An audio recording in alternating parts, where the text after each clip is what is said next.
Hello students, मैं अरविंद चौधरी स्वागत करता हूं आप सभी का एक और लेटेस्ट वीडियो में। आज के इस वीडियो में अपने सॉल्यूशन चैप्टर को कंटिन्यू करेंगे। आज का ये वीडियो हमारा सेकंड लेक्चर होने वाला है। इसके अंदर हम देखेंगे टाइप्स ऑफ सॉल्यूशन, विलयनों के प्रकार, कौन कौन से प्रकार है। मैंने आपको लास्ट वीडियो में भी बताया था, जैसे कि ठोस का विलयन, द्रव्य, गैस, तीनों का बताया था। तो उसके अंदर जो द्रव्य, ठोस तीनों के प्रकार थे ना, गैस सबके बताए थे। टोटल 9 प्रकार के विलयन हुए थे। तो आज हम उन सब में देखने वाले हैं कि विलयन का प्रकार कौन सा हो जाएगा, उसमें विलेय क्या होगा और विलाय क्या होगा, और उसके एग्जाम्पल्स के साथ में देखेंगे। सारे के सारे 9 के 9 जो विलयन बन रहे हैं उन सबको इस वीडियो में देखने वाले हैं। तो देखो, सबसे पहले आपको मैं जनरल बातें बता दूं, विलेय क्या होता है। विलयन के अंदर हमने 2 चीज देखी, विलेय और विलायक। दोनों मिलकर किसका फॉर्मेशन कर लेते हैं, विलयन का फॉर्मेशन करते हैं, सॉल्यूशन का फॉर्मेशन हो जाता है। यहाँ पे विलेय का मतलब जो कम मात्रा में हो, अर्थात जिसको हम मिलाते हैं, और जिसके अंदर मिलाते हैं वो हो जाता है विलायक, अर्थात सोलवेंट हो जाता है। तो विलेय मीन्स सोल्यूट क्या होता है, जिसकी मात्रा कम हो वो सोल्यूट हो गया, विलेय हो गया। विलायक जिसकी मात्रा ज्यादा हो। जनरली हमने देखा है कि जो विलायक है वो अधिक मात्रा में होता है, लेकिन इंपॉर्टेंट बात, जो हमारे पास में विलयन बनता है उसकी प्रकृति कैसी है, अर्थात उसकी अवस्था कैसी है, स्टेट कैसी है, वो विलायक के ऊपर निर्भर करेगी। अगर विलायक हमारे गैसियस स्टेट में है तो पूरा जो सॉल्यूशन बनेगा वो भी कौन से में बनेगा, गैसियस स्टेट में बनेगा। ऐसे ही अगर विलायक द्रव अवस्था में है तो हमारा सॉल्यूशन बनेगा विलयन, उसकी भी अवस्था स्टेट क्या हो जाएगी, लिक्विड हो जाएगी, द्रव हो जाएगी। इंपॉर्टेंट बात, विलायक की जो अवस्था है, स्टेट है, वही हमारे सॉल्यूशन की होगी। ये बात इंपॉर्टेंट होनी चाहिए। तो अब हम स्टार्ट करते हैं। यहाँ पे एक टेबल बनाएंगे, उसमें विलयन का प्रकार, फिर विलेय क्या है, उसमें विलायक क्या है, और उसके एग्जाम्पल्स क्या है, सब कुछ हम इस वीडियो में देखने वाले हैं। चलो स्टार्ट करो। हेडिंग डालो विलयनों के प्रकार, टाइप्स ऑफ सॉल्यूशन, और सबसे पहली हेडिंग डालो विलयन का प्रकार, है ना।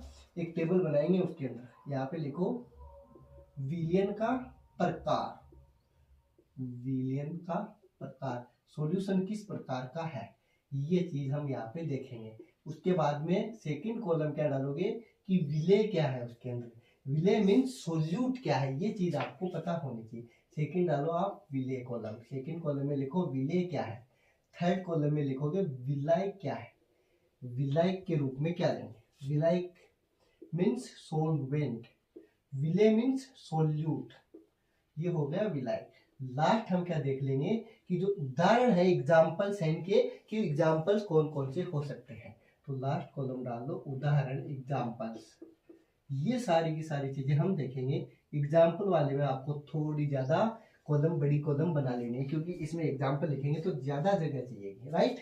हाँ, इस तरह से आप टेबल को क्या करोगे, बना लोगे। आपके शायद एक पेज में आ जाएगी, पूरे कंप्लीट एक पेज काम में आ जाएगा। अब देखो, मैं आपको क्या करूंगा, यहाँ पे विलयन का प्रकार बताऊंगा, आप लिखोगे जैसे जैसे मैं बताऊंगा, साथ साथ में लिखते चलो, जिससे कि आपका भी टाइम बच जाए, है ना। सबसे पहले जैसे विलयन का प्रकार है, हम बात कर लेते हैं गैसीय विलयन, गैसीय सॉल्यूशन कौन कौन से होते हैं। तो मैंने आप लोगों को बताया विलायक हमेशा गैसीय विलयन में क्या रहेगा, गैस रहेगी, और 3 प्रकार के बनेगा। मतलब हर एक जो विलयन है, जैसे गैसीय विलयन है तो इसमें 3 प्रकार के विलय हो जाएंगे, गैस हो जाएगा, एक द्रव हो जाएगा, एक ठोस हो जाएगा। विलायक हमेशा फिक्स रहेगा। अगर गैसीय विलयन की बात करेंगे तो विलायक हमेशा गैस, अगर द्रव विलयन की बात करेंगे तो विलायक हमेशा द्रव ही रहेगा। लेकिन बाकी जैसे विलय हो जाएंगे, तीनों अलग अलग अवस्था है, जैसे ठोस, द्रव, गैस, ये तीनों विलय हो जाएंगे। तो इस प्रकार हमारे टोटल 9 प्रकार के विलयन बन जाएंगे। तो सबसे पहले आप डालो गैसीय विलयन, राइट, गैसीय विलयन। अब देखो, गैसियस विलयन हो गया, गैसियस सॉल्यूशन हो गया। इसमें विलेय के रूप में आप सबसे पहले जैसे चाहो गैस को ले लो, राइट। क्या ले लिया सर आपने, गैस ले लिया। ए के अंदर क्या ले ली, गैस ले ली। अब गैस ले ली, इसका मतलब विलायक तो हमेशा फिक्स रहेगा, किसमें, गैसीय विलयन में विलायक हमेशा गैस ही रहेगा, ये हो गया। तो अब ऐसा एग्जाम्पल आपको बताना है जो विलेय भी गैस हो और विलायक भी क्या हो, गैस हो, है ना। गैस की जगह गैस कर लो, ज्यादा सही रहेगा। हाँ, तो देखो, विलेय भी गैस होना चाहिए और विलायक भी गैस होना चाहिए।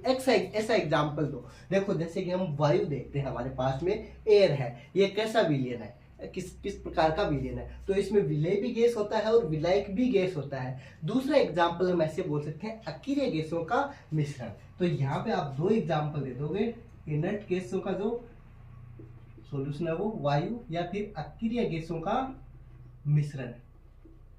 अक्रिय गैसों का मिश्रण। अब अक्रिय गैस मतलब इनर्ट गैसें कौन से हैं, जो हमारे 18वें ग्रुप में आती है या 0 ग्रुप भी बोल देते हैं उसको हम, इसके अंदर आ जाएगी। सेकंड बी में क्या देख लेंगे, गैसीय विलयन के अंदर ही जैसे हम सेकंड जैसे तीनों हो जाएंगे गैस, द्रव्य और ठोस तीनों। तो जैसे सेकंड की बात कर लेंगे तो द्रव्य की बात कर लेंगे, द्रव्य मीन्स लिक्विड। अब देखो विलायक हमेशा क्या रहेगा बच्चों, जब गैस या विलयन की बात करेंगे तो गैस ही रहेगा। अब विलय तो द्रव्य हो और विलायक गैस हो, ऐसा एग्जाम्पल आप बताओगे। जैसे कि हमने देखा नाइट्रोजन गैस में जो क्लोरोफॉर्म होती है, उसके जो वाष्प बनाते हैं ना, क्लोरोफॉर्म वाष्प होता है, वो ऐसी वायुमंडल होता है हमारा, उसके अंदर जल वाष्प होती है। वो दोनों एग्जाम्पल इसके अंदर आ जाएंगे। तो आप क्या करोगे, इसके अंदर एग्जाम्पल रख लोगे, है ना। इसको आप ऐसे बीच में लाइन लगा लोगे जिससे कि दोनों मिले नहीं, ठीक है। हाँ, अब इसके अंदर आप एग्जाम्पल क्या ले लोगे, सबसे पहला नाइट्रोजन गैस में क्लोरोफॉर्म वाष्प, राइट।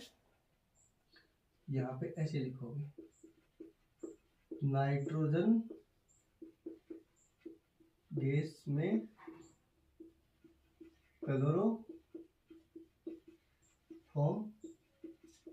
वाष्प। ये चीज आप लोगों के याद हो जानी चाहिए। दूसरा वायुमंडल में जल वाष्प, ये एग्जाम्पल भी आप लिख सकते हो। तो मैं यहाँ पे लिख देता हूँ नीचे, वायुमंडल में जल वाष्प। ये दोनों एग्जाम्पल किस में आ जाएंगे, द्रव्य के अंदर आ जाएंगे, जिसमें विलय क्या होगा, द्रव्य होगा। अब देखो तीसरा टाइप कौन सा ले लेंगे, सी ले लेंगे, जिसमें हम क्या ले लेंगे, विलय ठोस ले लेंगे, सॉलिड ले लेंगे। विलय क्या रहेगा, हमेशा गैस ही रहेगा, गैसीय विलयन के अंदर। एग्जाम्पल इंपॉर्टेंट हो जाता है इन सब में। जैसे वायु में हमने देखा, जैसे कपूर रख देते हैं, हम रखते हैं तो वायु के अंदर कपूर है, उसका क्या हो जाता है, ऊर्ध्वापातन। एग्जाम्पल आ जाता है वायु में कपूर का ऊर्ध्वापातन, इंपॉर्टेंट है ना। वायु में कपूर का ऊर्ध्वापातन, ये चीज आप लोगों को याद रहनी चाहिए। एग्जाम्पल्स बहुत ज्यादा इंपॉर्टेंट हो जाएंगे। तो ये सारी की सारी चीजें आप लोगों को बच्चों आनी चाहिए। तो यहाँ तक हमारे पास में गैसीय विलयन है, ये कंप्लीट हो जाता है। अगला आप हेडिंग डालोगे द्रव्य विलयन, लिक्विड सॉल्यूशन, द्रव्य विलयन। इसके अंदर भी देखो विलय और विलायक दो चीजें देखेंगे। विलय क्या होगा, गैस द्रव्य ठोस तीनों हो जाएंगे, लेकिन विलायक हमेशा क्या रहेगा इसके अंदर, जैसे इसके अंदर थी ना गैस विलायक ठोस। जब द्रव्य विलयन की बात करेंगे तो विलायक क्या हो जाएगा, द्रव्य हो जाएगा। अर्थात द्रव्य विलयन की बात करेंगे तो विलायक हमेशा क्या रहेगा बच्चों, द्रव्य ही रहेगा। लेकिन बाकी जैसे स्टेट कौन सी हो जाएगी, विलय के अंदर गैस द्रव्य और गैस तीनों हो जाएंगे। सबसे पहले जैसे बात कर लेते हैं, इसमें भी ए के अंदर गैस की, राइट। सबसे पहला पॉइंट क्या ले लेंगे कि गैस ले लेंगे, और विलायक हमेशा क्या रहेगा, द्रव्य ही रहेगा। अगर द्रव्य विलयन की बात करेंगे, इंपॉर्टेंट यहाँ पे एग्जाम्पल हो जाता है कि सर कौन सा एग्जाम्पल लें कि एग्जाम में भी आता हो, ऐसा एग्जाम्पल बताओ। तो देखो जब विलय क्या लोगे बच्चों, गैस, और विलय क्या लोगे, द्रव्य। तो जो हमारे कार्बोनेटेड जल नहीं होता क्या, जैसे कि हम कोल्ड ड्रिंक वगैरह लेके आते हैं, जैसे आप पेप्सी की बोतल लेके आते हो, उसका ढक्कन जैसे ही खोलते हो आप, तो आपको क्या दिखता है, गैस निकलती है, CO2 गैस निकलती है उसके अंदर, राइट। तो वो किस में सॉल्यूशन है, CO2 गैस किस में भरी हुई है, द्रव्य जो लिक्विड है उसके अंदर, विलयन में सॉल्यूशन है उसका। तो यहाँ पे कार्बोनेटेड जल बोल देंगे उसको। जैसे कि एग्जाम्पल में हम कोल्ड ड्रिंक्स वगैरह लेके आते हैं या फिर सोडा वाटर लेके आते हैं उसके अंदर, राइट। तो यहाँ पे क्या हो जाएगा एग्जाम्पल, कार्बोनेटेड जल, कार्बोनेटेड जल। एग्जाम्पल में जैसे कोल्ड ड्रिंक्स वगैरह हो गए, है ना, ऐसे ही सोडा वाटर हो गया, सोडा वाटर, राइट। अगली बात कर लेते हैं इसके अंदर, बी के अंदर द्रव्य की।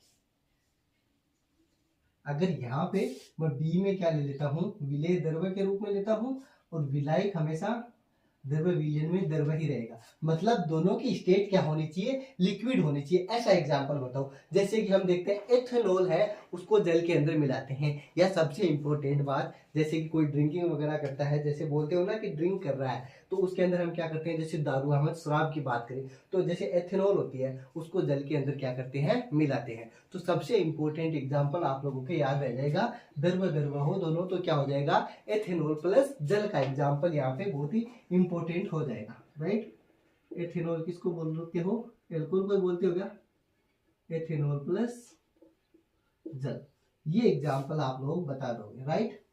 ऐसे ही कोई और एग्जाम्पल भी आप अपनी तरफ से बता सकते हो। सी, यहाँ पे क्या हो जाएगा, सॉलिड, और ये क्या रहेगा, द्रव्य। अब देखो विलय के रूप में क्या लोगे, ठोस, विलय के रूप में क्या लोगे, द्रव्य। ऐसा एग्जाम्पल, जी सर बिल्कुल हमने देखा है। जैसे घर में हम क्या बनाते हैं, चीनी और जल का घोल बनाते हैं, या फिर कभी कभी बोलते हो नींबू पानी बनाते हो आप लोग, तो उसके अंदर चीनी डालते हो और किसके अंदर डालते हो, जल के अंदर डालते हो। तो ये एग्जाम्पल इंपॉर्टेंट हो जाएगा। चीनी यहाँ पे क्या है, सॉलिड, जो कि क्या हो जाएगी, विलय, और जल क्या है यहाँ पे, विलायक हो जाएगा। तो क्या बोल दूंगा मैं, चीनी प्लस जल, वाटर। ये तीनों चीजें आप लोगों के समझ में आ गई होगी। ये तीन छह तो हो गए, बाकी 3 और बच के, वो भी अब हम देख लेते हैं। अगला हम क्या डालोगे, हेडिंग, गैस हो गया, द्रव्य हो गया, ठोस विलयन, ठोस विलयन। हाँ, अब देखो इसके अंदर सबसे पहला पॉइंट वही, आप विलय के रूप में क्या ले लोगे बच्चों, गैस ले लोगे, राइट।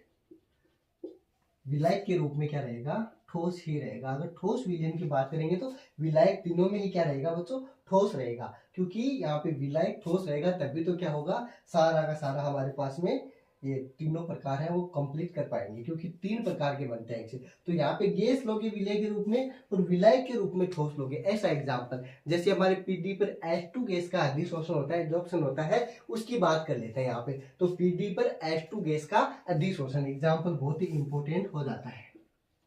पीडी गैस पर, एक सेकंड को, हाँ, आप एक बार नोट करो, एक सेकंड रुको, लिखाता हूँ, साइड डाल देता हूँ उसके अंदर।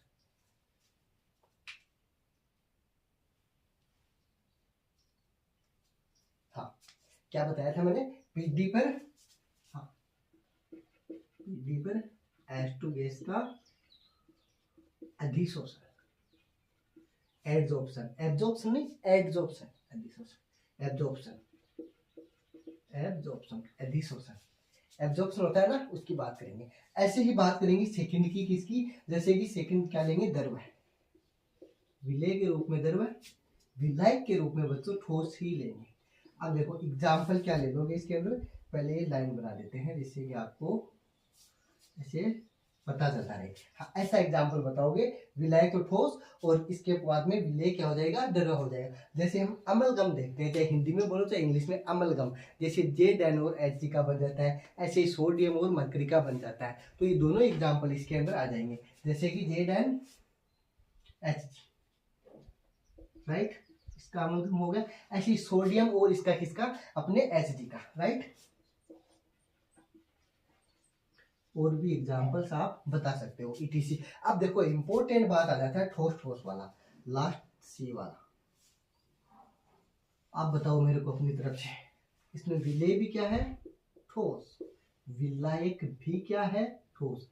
ऐसा एग्जाम्पल बताओ जिसमें दोनों की अवस्था सेम हो। बच्चों हम मिश्र धातु बनाते हैं, एलॉयज बनाते हैं, उसके अंदर हम एग्जाम्पल दे सकते हैं, सारे के सारे जो एलॉयज हैं वो। तो जैसे कि पित्तल बनाते हैं हम, है ना, पित्तल किसका एलॉयज होता है, किसका मिश्र धातु होता है, पित्तल। जैसे उसके अंदर हम कॉपर और जिंक को मिलाते हैं, राइट। ये हम 10th क्लास में भी पढ़ते हैं, एलॉयज वगैरह। तो मिश्र धातुएं होगी वो सारी की सारी क्या है, अपने सॉलिड है, और इसमें जो क्या करते हैं हम मिक्सर बनाते हैं। तो जैसे पीतल का एग्जांपल दे दो, आप स्टील वगैरह का भी दे सकते हो, जो भी आपको समझ में आए एग्जांपल दे सकते हो। तो यहाँ पे क्या बोल दोगे, मिश्र धातु, मिश्र धातु, इसको आप क्या बोल दोगे, एलॉयज, राइट। कोई भी मिश्र धातु बता भी सकते हो, जैसे मैंने पीतल बता दी। पीतल हमारे किससे बनता है, कॉपर प्लस जिंक से बनती है। यहाँ पे हमारी टेबल क्या हो जाती है बच्चों, कंप्लीट। ये सारे एग्जाम्पल्स आपको याद होने चाहिए, एग्जाम में डायरेक्ट पूछता है एग्जामिनर, एग्जाम को देखेगी किस प्रकार का सॉल्यूशन है। आप इसका स्क्रीनशॉट लो, फिर आगे चलते हैं।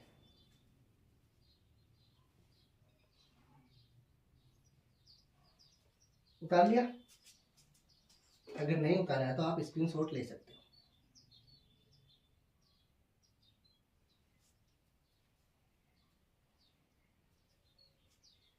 स्लो इरेज कर देते हैं।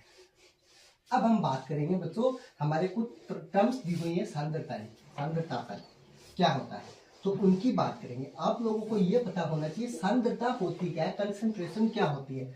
हमने अभी विलयन देखा कि क्या होता है, सर विलेय होता है और उसके साथ में विलायक होता है, दोनों मिलकर किसका निर्माण करते हैं, विलयन का निर्माण करते हैं, सॉल्यूशन का फॉर्मेशन करते हैं, सॉल्यूट और सॉल्वेंट दोनों मिलकर। अब बच्चों इसके अंदर जो कम मात्रा में है अर्थात विलेय है, वही क्या है, उसकी सांद्रता को बताता है।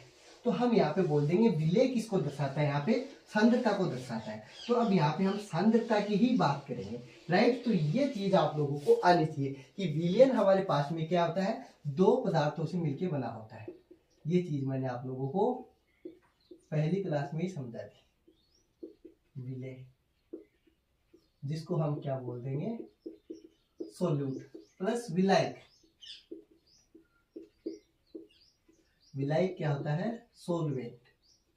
अब मैंने क्या बताया, जो कम मात्रा में होता है वो विलेय होता है और ज्यादा मात्रा में होता है वो विलायक होता है। तो यहाँ पर मैं क्या बोल दूंगा, जो कम मात्रा में है वो क्या दर्शाता है, सांद्रता को दर्शाता है, कंसंट्रेशन को दर्शाता है। तो मैं यहाँ पे इंपॉर्टेंट बात बोल दूंगा कि विलायक या विलयन में घुली हुई विलेय की मात्रा क्या कहलाती है, सांद्रता कहलाती है। ये इंपॉर्टेंट बात आ जाती है। तो यहाँ पे मैं इसी को क्या बोल देता हूँ, विलेय को ही बच्चों सांद्रता बोल देता हूँ, राइट। ये इंपॉर्टेंट टर्म हो जाती है। यहाँ पे सांद्रता पूछे तो क्या हो जाती है, विलेय की मात्रा ही क्या है, यहाँ पे बच्चों सांद्रता है, उसी को कंसंट्रेशन से हम क्या करेंगे, रिप्रेजेंट करेंगे। तो यहाँ पे सांद्रता को हम क्या लिख देंगे, CONC, शॉर्टकट में पूरा क्या लिख दोगे, CONCENTRATI1, कंसंट्रेशन। तो शॉर्टकट में CONC लिख देंगे सांद्रता।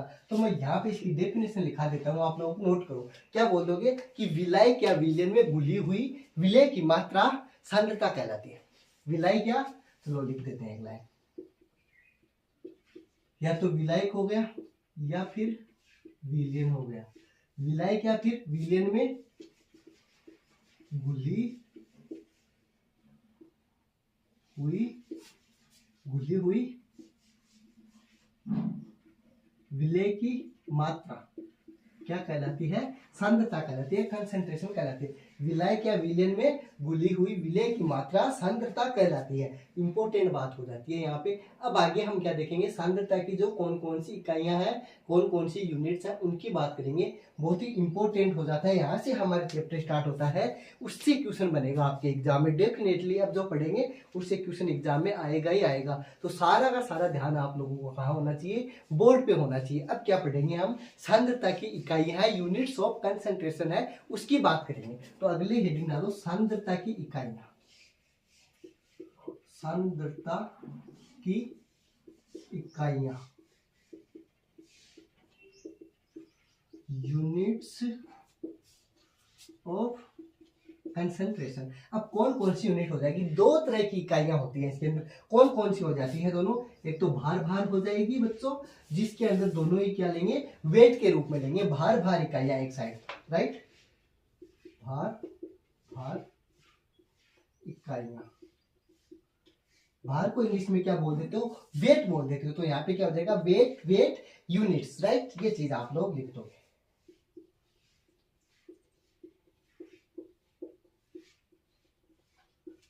Wait units. दूसरी टाइप कौन सी हो जाएगी, जिसके अंदर हम आयतन भी साथ में लेंगे, अर्थात भार आयतन इकाइयां। दूसरा टाइप क्या हो जाएगा, भार आयतन इकाइयां। अब देखो वॉल्यूम की बात करेंगे, वेट वॉल्यूम यूनिट्स, आयतन इकाइयां। तो यहां पे क्या बोल दोगे बच्चों, वेट वॉल्यूम यूनिट्स। ये इंपॉर्टेंट हो जाएंगे। इसके अंदर कौन कौन सी एग्जांपल्स हैं, क्या क्या आएगा, सारी चीजें यहाँ से इंपॉर्टेंट हो जाती है। तो अब आप लोगों को पूरा का पूरा ध्यान कहाँ होना चाहिए, बोर्ड पे होना चाहिए। सबसे पहले जैसे भार इकाई है, इनकी बात कर लेते हैं कि सर ये कौन सी होती है। तो बच्चों इसके अंदर जो विलेय और विलायक होगा वो भार के रूपों में व्यक्त करेंगे, क्योंकि दोनों में क्या आ रहा है, भार नाम आ रहा है, भार इकाई आ रही है। तो यहाँ पे सबसे इंपॉर्टेंट बात ये हो जाएगी कि इसके अंदर वेट यूनिट के अंदर कि सर इनमें विलेय तथा विलायक या फिर विलयन के भार रूपों के आधार पे विलयन की सांद्रता ज्ञात करेंगे। ये इंपॉर्टेंट बात हो जाती है। मतलब किसके रूप में सांद्रता ज्ञात करेंगे, भार रूपों के रूप में सांद्रता ज्ञात करेंगे। चाहे विलेय की बात कर ले, चाहे विलयन की बात कर ले, चाहे विलाय की बात कर ले, सबकी सांद्रता भार के रूप में काम में लेंगे। ये इंपॉर्टेंट हो जाती है। और सबसे इंपॉर्टेंट बात, जब भार की बात आती है तो क्या उस पर टेम्परेचर का कोई प्रभाव पड़ता है, बिल्कुल भी नहीं बात प्रभाव पड़ता बच्चों, क्योंकि ये इकाइयां ताप से क्या रहती हैं, अप्रभावित रहती हैं। कौन सी, भार इकाई, यूनिट, कौन सी, अपने वेट यूनिट, सॉरी, है ना। इसके बाद में बात कर लेते हैं बच्चों भार आयतन इकाइयां। मैं आपको लिखा देता हूं, पहले समझा दूंगा, है ना। बात कर लेते हैं कि इसकी भार आयतन इकाई की। इसके अंदर क्या हो जाएगा, इसके अंदर बच्चों विलयन की सांद्रता ज्ञात करने के लिए विलय का भार लेंगे, विलय का तो क्या लेंगे, भार, अर्थात सोल्यूट है उसका क्या लेंगे, वेट लेंगे। लेकिन जो विलयन है उसको किस में लेंगे, आयतन में लेंगे, वॉल्यूम में लेंगे। तो विलयन को किस में लेंगे, आयतन के रूप में लेंगे। विलय को किसके रूप में लेंगे बच्चों, अपने विलय मतलब सोल्यूट को किस में, वेट में लेंगे, भार में लेंगे। ये इंपॉर्टेंट बात हो जाती है। सबसे ज्यादा इंपॉर्टेंट बात है क्या, टेम्परेचर पे मतलब काम करते, इस पे टेम्परेचर का प्रभाव पड़ता है। हाँ बिल्कुल सर, इनका टेम्परेचर मतलब अर्थात ताप से ये इकाइयां क्या हो जाती है, प्रभावित हो जाती है। मैंने आप लोगों को जो अभी समझाया वो मैं लिखा देता हूँ। आप सबसे पहले कौन सी साइड लिखोगे, भार इकाइयां अर्थात वेट यूनिट्स, उनकी साइड लिखोगे पहला पॉइंट, अर्थात पहला तीर छोड़ दोगे और लिखोगे इसमें भार इकाइयां। इसके अंदर देखो, इनमें विलय तथा विलायक या फिर विलयन, है ना, बीच में स्लेश लगा के, इनमें विलय तथा विलायक या विलयन के भार रूपों के आधार पर, विलय या विलयन के भार रूपों के आधार पर, भार रूपों के आधार पर विलयन की सांद्रता ज्ञात करते हैं। आगे पूरी लाइन मैंने क्या लिखा है फिर से नोट कर लो, इनमें विलय तथा विलायक या विलयन के भार रूपों के आधार पर विलयन की सांद्रता ज्ञात करते हैं। पहला पॉइंट लिख लिया, सेकंड पॉइंट लिखो, दूसरा तीर छोड़ो। इसी के अंदर भार इकाइयों में ये ताप से अप्रभावित होती है, मतलब टेम्परेचर का इस पे कोई भी इफेक्ट नहीं दिखता, टेम्परेचर इनको प्रभावित नहीं करता। तो क्या लिख दोगे, ये इकाइयां ताप से अप्रभावित रहती है। दोनों चीजें लिख दी, चलो लिख दी तो अच्छी बात है फिर। हाँ, अब लिखो भार आयतन इकाइयां। इसके अंदर लिखो, नाम से पता चल रहा है भार आयतन इकाइयां। भार नाम पहले आ रहा है, अर्थात विलय क्या है, देखो छोटा नाम क्या है, भार, तो विलय भी क्या है, छोटा नाम। तो विलय है उसका तो क्या लेंगे, भार, आयतन मतलब विलयन, बड़ा नाम है, दोनों एक जैसे दिख रहे हैं मतलब बड़े हैं, तो उनमें क्या लेंगे, वॉल्यूम लेंगे। ऐसे याद रखना है, एग्जाम में आप कंफ्यूजन में आ जाते हो कि सर आयतन कौन से का, तो आयतन लेना है, कौन से का भार लेना है, वेट लेना है। मतलब भार का मतलब विलय, तो यहाँ पे छोटा नाम दोनों कौन से हैं, भार और विलय दोनों छोटे हैं, तो आप ऐसे याद रख सकते हो। तो भार किसका लोगे आप, विलय का लोगे, राइट। हाँ, तो यहाँ पे मैं आपको लिखवा देता हूँ, लिखो किसमें, भार आयतन इकाइयां, वेट वॉल्यूम यूनिट्स के अंदर, इनमें विलयन की सांद्रता ज्ञात करने के लिए, इनमें विलयन की सांद्रता ज्ञात करने के लिए, इनमें विलयन की सांद्रता ज्ञात करने के लिए विलय का भार रूप, विलय का भार रूप, विलयन का आयतन रूप लेते हैं। आगे कहानी समझते, भार किसका लोगे, विलय का, आयतन किसका लोगे, विलयन का। इसके अंदर दोनों का ही क्या लोगे, भार मतलब दोनों का ही भार ले लोगे, राइट। ये इंपॉर्टेंट बात हो जाती है। और ये ताप से क्या होते हैं, प्रभावित होते हैं। तो दोनों पॉइंट आप लोगों ने लिख लिए होंगे, राइट, लिख लिए, ताप से क्या होते हैं, प्रभावित होते हैं। अब यहां तक आप लोगों ने लिख लिया है, तो आगे चलते हैं कि इसके अंदर कौन कौन सी इकाइयां आ जाती है। इंपॉर्टेंट बात ये निकल के आ जाती है बच्चों। अब देखो भार इकाई के अंदर कौन सी आ जाएंगे। अब पॉइंट्स हम सारे पॉइंट्स देखेंगे, यहाँ पे आपका पूरा ध्यान होना चाहिए। अब डेफिनेशन इसकी कोई नहीं पूछेगा, लेकिन आप लोगों को पता होना चाहिए जो मैंने बताया है वो। अब आएगी इंपॉर्टेंट बात कि भार इकाइयां इसमें तो कौन कौन सी आ जाती है, और अपने भार आयतन इकाइयां इसमें कौन कौन से आ जाते हैं। तो आप लोगों को अगर पता है तो पहले से कमेंट करके बताओगे, या फिर मेरे बताने के बाद आपको पता चला है तो फिर भी बताओगे कि हाँ सर आज पहली बार हमें पता चला है कौन किस में आ जाता है। बच्चों भार इकाइयां, इसके अंदर सबसे पहला पॉइंट आ जाता है वेट परसेंटेज, अर्थात भार प्रतिशतता। इसी का दूसरा नाम है द्रव्यमान प्रतिशतता, क्योंकि हम भार का मतलब क्या होता है, वेट अर्थात मास, द्रव्यमान दोनों एक ही चीज है। तो द्रव्यमान प्रतिशतता की बात कर लेंगे, या फिर भार प्रतिशतता की बात कर लेंगे। किसमें आ जाएगा, हमारे भार इकाई में आ जाएगा वेट परसेंटेज। ये आ जाएगा। सेकंड कौन आ जाएगा, अपने मोल फ्रैक्शन भी इसी में आ जाएगा, मोल भिन्न भी कौन किस में आएगा, इसी में आ जाएगा। थर्ड कौन सा आ जाएगा, मोलेलिटी अर्थात मोललता, मोललता नहीं मोललता, मोलेलिटी किस में आ जाएगी, वेट यूनिट्स के अंदर आ जाएगी। ऐसे बच्चों बात कर लेते हैं भार आयतन के अंदर। तो इसमें क्या हो जाएगा, एक तो द्रव्यमान के रूप में लेंगे अर्थात भार के रूप में, दूसरा वॉल्यूम के रूप में, मास मतलब मास वॉल्यूम के रूप में लेंगे। तो दोनों क्या हो जाएगा, मास वॉल्यूम। तो सबसे पहला आ जाएगा द्रव्यमान आयतन प्रतिशतता, मास वॉल्यूम परसेंटेज किसमें आ जाएगा, भार आयतन में। आप साथ साथ लिखते चलो। अब सेकंड आ जाएगा मोलरता, मोलेरिटी, मोलरता है ना, मोलेरिटी। थर्ड आ जाएगा नॉर्मेलिटी, नॉर्मलता इसी के अंदर। फिर आ जाएगा फॉर्मलता। ये सारी चीजें हम पढ़ने वाले हैं जो हमारे सिलेबस में है। इसके अलावा हमारे सिलेबस में कुछ भी नहीं दे रखा, ये पढ़ेंगे हम पूरे चैप्टर के अंदर, राइट। तो मैंने आपको क्या क्या बताया, फिर से इसके अंदर भार इकाइयों के अंदर सबसे पहला मैंने क्या बता दिया आपको बच्चों, भार प्रतिशतता अर्थात वेट परसेंटेज लिखोगे इसके अंदर, मास परसेंटेज, द्रव्यमान प्रतिशतता लिख दिया।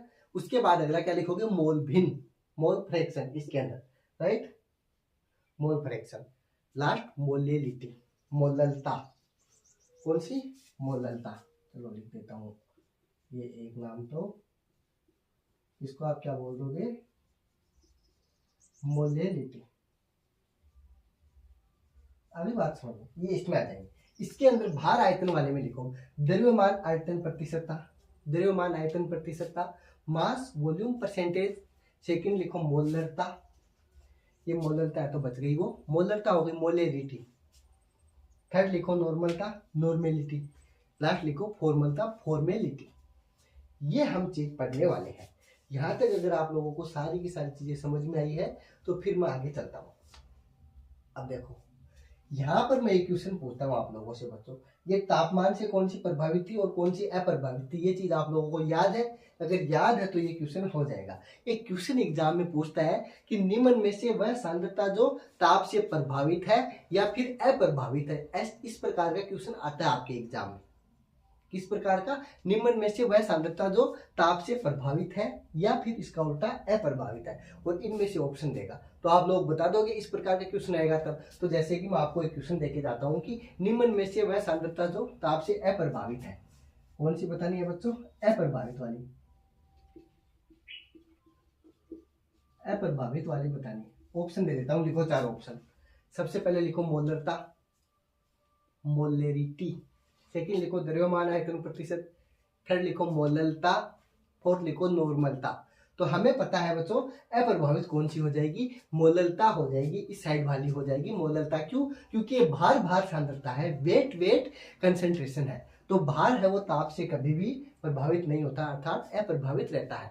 तो मोललता है वो क्या होती है, हमारे ताप से अप्रभावित रहती है। ऐसे ही इस प्रकार के क्वेश्चन आपके आते रहते हैं एग्जाम में, तो आप लोगों को आने चाहिए। जैसे कि ये क्वेश्चन, अगला क्वेश्चन मैं इसका उल्टा पूछूं कि ताप से प्रभावित है वो बताइए, कौन सा, इस बार प्रभावित वाला बताना है। ऑप्शन देता हूं आपको, कौन कौन से है, निम्न में से कौन सा ताप से प्रभावित है। पहला ऑप्शन मोल भिन्न, दूसरा मोललता, तीसरा द्रव्यमान प्रतिशत, फोर्थ है मोलरता। तो बच्चों इसके अंदर कौन सा ताप से प्रभावित है, मोलरता अर्थात मोलेरिटी। क्यों, क्योंकि ये भार आयतन इकाई है। भार आयतन इकाइयां होती है वो क्या होती है, ताप से प्रभावित होती है। इस साइड वाली भार आयतन वाली क्या होती है, ताप है, टेम्परेचर है, वो इनको क्या करता है, इफेक्ट डालता है इन पे, ये प्रभावित करता है। किस प्रकार क्या करता है, सब कुछ हम अगले वीडियो में देखने वाले हैं। 1 बाय 1 सारे की सारे पढ़ेंगे। और ट्यूशन के लिए मैं अलग से क्लास लेके आने वाला हूँ जल्द ही डिजिटल बोर्ड पे। सो बच्चों आप लोगों को अगर यहाँ तक समझ में आया है और अगर कोई डाउट है तो वीडियो के नीचे आप कमेंट करके पूछ सकते हो। और हाँ, इनके नोट्स कहाँ पर मिलेंगे आपको बच्चों, नोट्स आपको फ्री ऑफ कॉस्ट हमारा टेलीग्राम दे रखा है, उसमें ऐप का लिंक है, वहाँ पे सारे के सारे चैप्टरों के फ्री ऑफ कॉस्ट नोट्स मिल जाएंगे आपको। सो मिलते हैं कल जल्दी एक और लेटेस्ट वीडियो में, तब तक पढ़ते रहो, मस्त रहो। Thank you, thanks for watching.